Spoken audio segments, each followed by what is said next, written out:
If you clicked on this video, that probably means you have some kind of unhealthy obsession with notebooks, in which case you've come to the right place. But anyways, in this video I'm just going to be sharing why I switched from just your basic bullet journaling to refillable notebooks and my sort of minimalist bullet journaling planning setup notebook thing.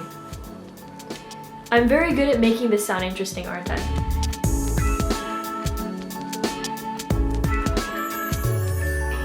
Ever since I was really little, I've always been obsessed with notebooks. It's just sort of gotten out of hand.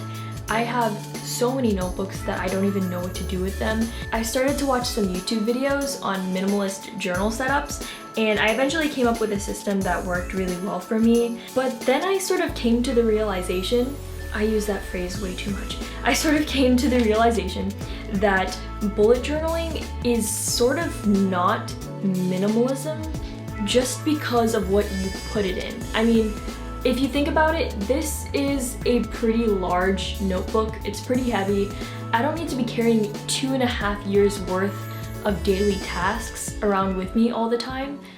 It's not necessary. It's completely unnecessary. I had so many other things that I would want to write about, but I couldn't, I didn't want to make this messy. I just wanted to keep it simple, and so I had secondary notebooks, and so I would have multiple notebooks in my backpack. I just didn't like carrying around everything all the time, and that's when I discovered something called the Traveler's Notebook, which you have probably seen all over the internet. It's pretty beautiful, but it's this notebook right here. In comparison to a standard A5 bullet journal, it's a little bit taller and narrower. So it was a different format, and honestly I didn't really want to switch to a new format because I already had a bullet journal system that really worked for me, and I wasn't sure if I could squeeze my weekly spreads onto this page.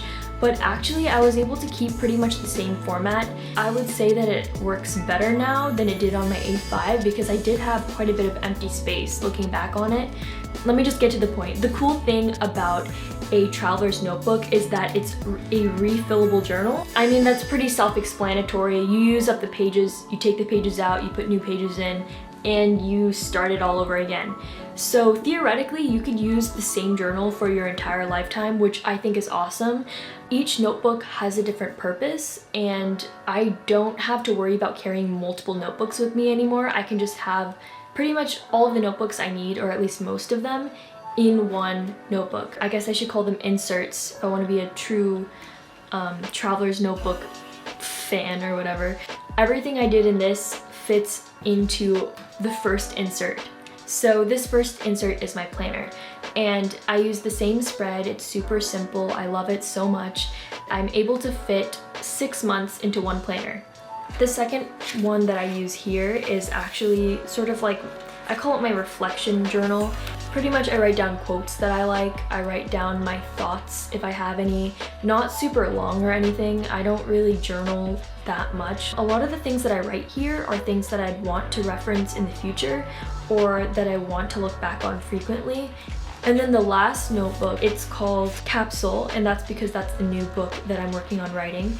One thing I noticed with my first novel that I wrote, which is called Leaving Wishville, I pretty much scattered my notes everywhere. They were in a ton of different notebooks. They were on, scrap paper. They were in my binder. They were on my phone, on my laptop. As I was going through with the editing process, I just got rid of all the notes I didn't need and I just threw them out. My mentality at the time was, this whole minimalism mindset of like, oh, I'm not gonna need these notes, so I may as well just get rid of them.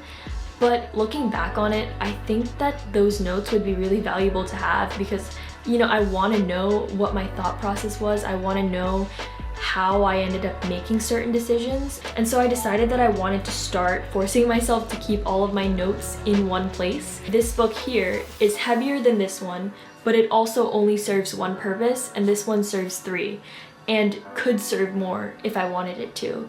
And yeah, I guess you could section this out and have like 1/3 be this and 1/3 that, but you might want to have some of those notes long term and you don't have the flexibility to just like get rid of the pages you don't want.